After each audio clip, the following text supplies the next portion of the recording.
My name is Dr. Edward Knabb, and I've been in global logistics and distribution for over 25 years.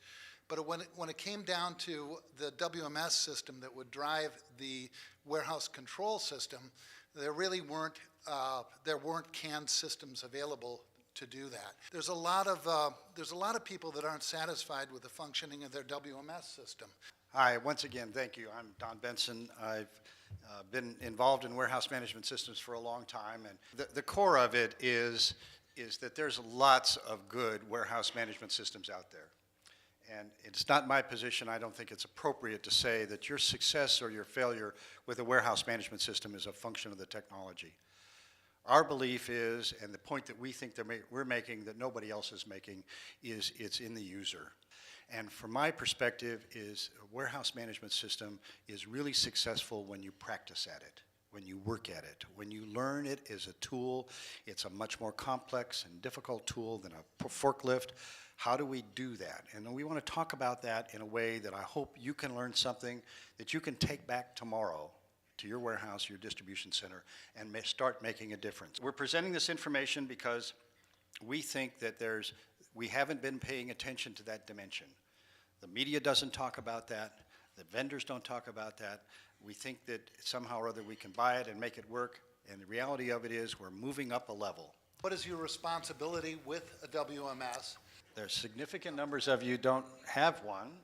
Not having one is interesting in your warehouse, and at some point I would imagine that would be appropriate to think about when you're going to have one, and what do you do to plan to have one.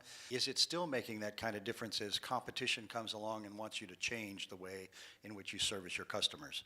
But how is it that we then can take what we have and get more out of it? What does world class mean to you? That it takes work. That we really have to work at this. It doesn't happen just kind of turning the crank just day after day doing the same thing. How is it that we use these systems more aggressively, more effectively to respond quickly to these changes that come up for us? And at that time, I don't know if they still talk about it in the textbooks, but there were 5 functions of management: plan, organize, staff, direct, and control. So I'm not going to make any comment about anybody else, but I'm saying that there's more power in every one of those systems than most of you use. But the warehouse management system is necessary but not sufficient. That's my major first point. The point is, it's how you use it. So even if you've got one that somebody bought 5 years ago and they're now gone, my goal is to how you can use that to really hit the home run that you want to do. So the 5 key principles that have come to us. The first is a vision that we really need to connect with what we want to have happen. Typically, it's not around solving problems. It's like, what are we going to have it out there? We got to solve these problems to get there, but the object isn't to solve the problems, because I can almost guarantee you if you design that system, if you buy that system, if you configure that system and you install that system to solve the problems you have today, those problems aren't going to be important at all tomorrow. You're going to have a whole new set tomorrow. Once again, it's how do you use it? Educating the staff. What's really important to me is that you're here. You're educating part of the staff by you being here. The collaboration means that we've got lots of people out there that we're trying to serve. We're trying to serve other functions in the warehouse. We're trying to serve all of the folks, the other departments in the company. We're trying to serve all these other companies in the supply chain that you're a part of. All of them have a demand. All of them want some kind of information or some kind of material, and they want it when they want it, how they want it, whatever. How do we understand that? So understanding those requirements is fairly complex. And the last part is measurement.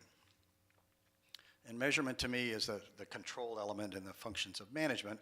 How do we measure, how do we know in a timely way what we need to know so that we can close the loop and start the planning process tomorrow a little bit better than we did today?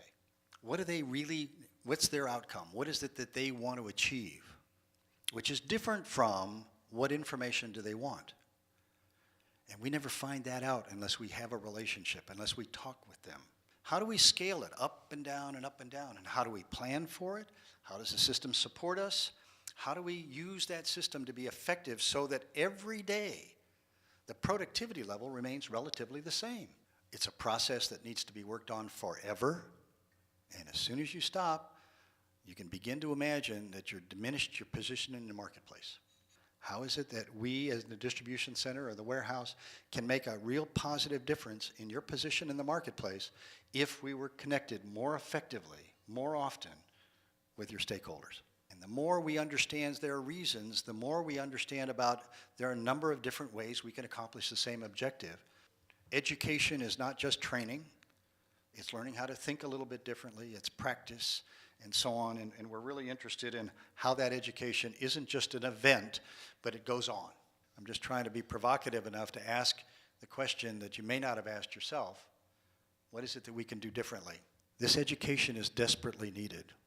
And we consider all of the opportunities there are, go through it. Even if you keep your existing process, that's fine. But at least open up that question.